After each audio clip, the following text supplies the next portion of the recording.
화순 연주산 아래 지석강의 맑은 물이 흐르는 능주면 관영리. 계절마다 달라지는 운치 있는 풍광이 한 폭의 그림처럼 펼쳐지는 이곳에 조선시대 정자 하나가 세워져 있다. 수많은 시인 묵객들이 찾아와 시를 짓고 풍류를 즐겼다는 영벽정. 정자 안에는 당대 최고의 문장가들이 남긴 여러 편의 글이 걸려 있는데 그중 하나가 양팽손의 시다. 뛰어난 문장력을 지닌 학자이자 도학사상과 의리정신의 실천가였던 학포 양팽손.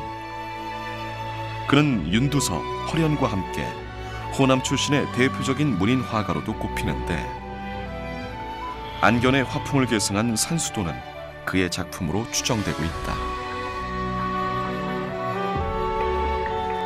이처럼 다재다능했던 양팽손은 어린 시절 송흠의 문화에서 학문을 닦았다. 청렴한 공직자의 표본으로 많은 백성들의 존경을 받은 지지당 송흠. 지방관으로 부임할 때마다 늘 세필의 말만 사용해 삼마태수라 불린 스승의 삶은 양팽손에게 많은 영향을 미쳤다. 그럼 이제 영상분치가 되니까 도저히 중앙에서 벼슬을 수가 없어서 남원향교 교수로 내려오셨는데 그때 가서 또 배우시고 송흠 선생은 아주 그 훗날에 아주 청백리로 이름을 남기시고 또 그분 호가 지지당이라고 하는 분이에요. 그래서 멈출 줄을 안다 해서 학포당 양팽손 선생이 송흠 선생의 그 청렴정신 또 그 멈출 줄을 아는 그 용태정신 이런 걸 배웠지 않는가. 양팽손의 인생에 커다란 영향을 미친 또 한 명의 인물, 바로 정암 조광주다. 1506년 당시 19살이었던 양팽손은 조광주를 만나기 위해 경기도 용인까지 무럼으로 천리길을 걷는다. 근데 조광주 선생이 아마 6살 연상이신데 그때 아마 부친상을 당하고 용인 신공리에 선영에서 움집에서 아주 용맹정진을 하실 때인데 거기에서 만나자마자 의기투합이 되시고 만나면서로 더욱 향기가 나는 그런 우정을 나누게 된 그런 계기가 마련됐습니다. 그로부터 4년 뒤인 1510년 나란히 속가에 응시한 두 사람은 각각 진사시와 생원시 합격, 성균관에 들어가 함께 공부하게 된다. 당시 성균관 유생들 사이에서 시골뜨기로 놀림을 받은 양팽손. 하지만 그는 전혀 굽힘이 없었다. 그리고 그의 곁엔 언제나 진실한 벗 정암이 함께했다. 일찍이 조광주는 양팽손을 가리켜 더불어 이야기하면 지초나 난초의 향기가 풍기는 사람이라고 표현했다. 1515년 조광주가 먼저 중종이 직접 주관한 알성시를 통과하고 이듬해 양팽손도 식년 문과에 합격해 중앙 정계에 진출한다. 성종대에 이은 사림 세력의 두 번째 정계 등장은 조선 전국에 거센 변화의 바람을 몰고 왔다. 조선 전기라고 하는 것은 건국의 시기였기 때문에 여러 가지 문물 제도를 만들고 하는데 꼭 이런 성량만 갖고는 되지 않는 시대였었죠. 사실 명실상부한 유교 사회, 즉 유교 이상국가라고 하는 그런 프로젝트를 실제로 실천적으로 이렇게 행하기 시작했던 것은 바로 이 16세기 초 양팽손과 조광조가 살던 시대라고 할 수가 있습니다. 홍문관 정자로 관직 생활을 시작한 양팽손은 정육품인 사관원 정원을 거쳐 곧장 정오품 홍문관 교리에 임명된다. 그는 조광조와 함께 소격서 폐지를 청하는 상소문을 올려 국정의 개혁을 촉구하기도 했다. 성리학 이상국가를 추구하던 신진 사림 세력은 임금에게도 도학 정치를 강조했다. 양팽손은 하늘이 성품을 사람에게 줄 때 성인이나 어리석은 자나 똑같이 준다고 생각을 했었고 사욕을 억제하고 노력을 하면은 어리석은 사람도 그 성인이 된다고 이렇게 봤던 것이죠. 임금도 성각경을 중시하고 또 인을 잘 행하면은 그 좋은 그 성군이 될 수 있다고 이렇게 강조를 했던 것이죠. 뭐 힐량가를 시행한다든지 아니면은 그 위훈삭제를 행한다든지 수학 보급 운동과 향약 실천을 한다든지 운동을 한다든지 해서 이러한 성략적 이상 정치를 그 실현해 나가려고 했던 것이죠. 1506년 폭군 연산을 몰아내고 중종을 왕위에 세웠던 훈구 세력. 조광조 등의 위훈 삭제 주장은 그들의 권력 기반을 뿌리째 흔드는 것이었다. 훈구 대신들은 이에 거세게 저항했고 기묘사화가 일어난 1519년 겨울 조정은 온통 위훈 삭제 논의로 들끓는다.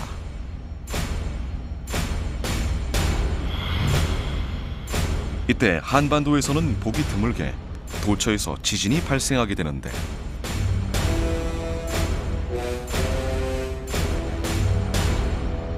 이러한 어수선한 시국을 틈타 훈구 세력은 그 유명한 주초위왕의 모함을 획책하게 된다.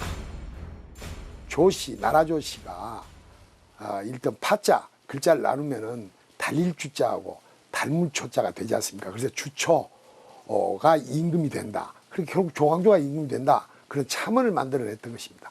천재지변이 일어나고 그러니까 임금이 피로감, 개혁 피로감을 느낄 때 그런 것을 이용해서 공신들, 외척들이 이 조작한 그런 사건이 되겠습니다. 이 사건으로 조광조를 필두로 한 살림 세력은 영모의 혐의를 뒤집어 쓴다. 오랜 벗이 억울한 누명을 쓰고 옥에 갇히자 양평소는 자신의 안위를 따지지 않고 홍문관 상소를 주도했다가 결국 파직당하고 만다. 기묘사화로 인해 숙청된 선비들을 기묘명현이라 하는데 그 수가 수십여 명에 달했다. 혁신정치, 도덕정치라고 하는 게 이 호남살림의 기반이 없었으면 그건 상당히 어려웠을 겁니다. 우리 아까 학포당 양평소 선생을 비롯하여 해남의 윤구 선생, 또 유성춘 선생, 또 우리 광양 출신으로서 최산두 선생, 또 우리 청백리로서 백비의 주인공이신 박수량 선생, 이런 분들이 다 그 기묘살림에 함께 했었던 분들입니다. 삭탈관직된 양평소는 고향인 능주로 돌아와 지냈는데 이때 조광조도 능주로 유배돼 관총 노비가 살던 허름한 초가집에 머물게 된다. 이 소식을 들은 양평소는 그날부터 매일 조광조를 찾아가 그의 처지를 위로하며 각별한 인연을 이어갔다. 조광조가 유배 생활 중에 쓴 능성적 중시에는 피할 수 없는 자신의 운명을 예감한 듯 쓰디쓴 체념이 담겨 있는데 아니나 다를까 유배 온 지 25일 만인 12월 20일 결국 사약을 받는다. 이제 겨우 38살의 젊은 나이. 그는 마지막 순간까지 나라를 걱정하며 숨을 거뒀다. 조광조가 사약을 받고 숨진 자리에는 훗날 능주 목사 민여로가 그를 기리기 위해 세운 정려 유허비가 남아있다.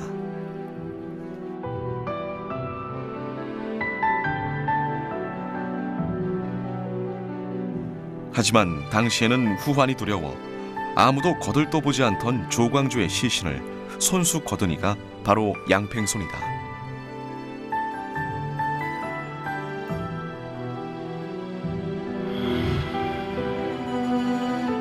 양평손은 쌍봉사 인근 지금의 서원터 마을 산속에 몰래 조광조의 무덤을 만들고 초상화를 그려 제사를 지냈는데 마을 한켠에는 아직까지도 그 터가 남아있다. 거의 영모죄에 해당되는 것이죠. 그러니까 그 사약을 먹는 죄인을 갖다 그렇게 옹호했던 행동 자체가 거의 영모죄인데 그런 친구와의 어떤 의리를 지킨다는 그런 차원에서 죽음을 무릅쓰고 조광조의 시신을 갖다가 수습을 한 것이라고 할 수가 있습니다. 조광조의 3년 심상을 마친 양팽소는 화순 쌍봉마을에 은거하게 된다.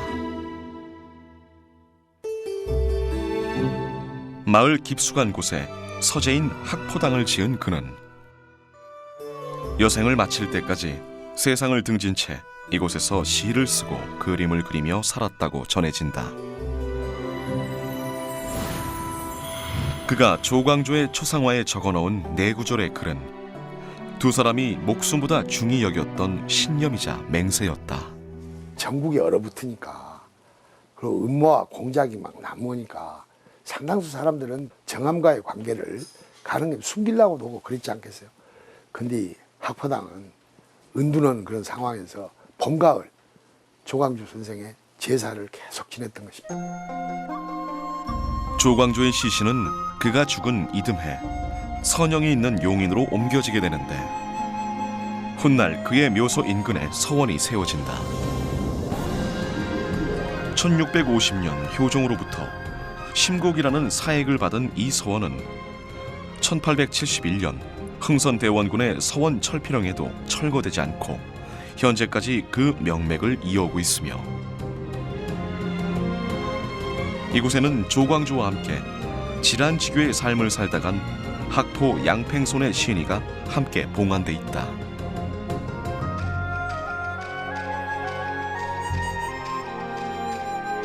조광조는 명종 말 살림 세력이 훈구파를 몰락시키고 집권에 성공하면서 성인화, 성역화된다. 선조 초 기대승 등의 상소로 영의정에 추중되고 광해군 때에는 문묘에 배양됨으로써 유림 최고의 영예를 누리게 된다. 기묘사화에서 그분이 이제 사약을 들고 돌아가셨잖아요. 이것을 우리들은 종교적으로 보면요, 그 순교자입니다. 유학 유림에서의 하나의 종수, 종주인데 그 옆에서 학포 선생이 같이 했다는 거죠. 장성군 삼계면 내계리에는 양팽손의 스승인 지지당 송흠의 정자가 세워져 있다. 맑은 물을 보고 나쁜 마음을 씻는다는 의미가 담긴 관수정. 당대 최고의 문인과 학자들이 이곳에서 학문을 논하고 시를 지었는데 조선 유학의 큰 별인 하서 김인우를 비롯해 가사문학의 대가인 면왕 송순, 호남시학의 스승 석천 이멍영 등과 함께 문인 예조정랑, 학포 양팽손의 이름이 적힌 편액이 나란히 걸려있다.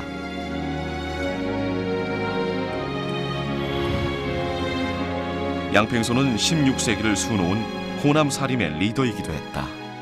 학포 선생이 안 계셨다고 하면은 그 시신도 수습하지 못했을 뿐만 아니라 그 이후로 호남에 기호 학파의 인맥이 형성도 안 됐을 거이고 대부분의 기호 학파의 인맥 그거는 이 정암 선생하고 학포 선생의 우정에서 이것이 파생되지 않았냐.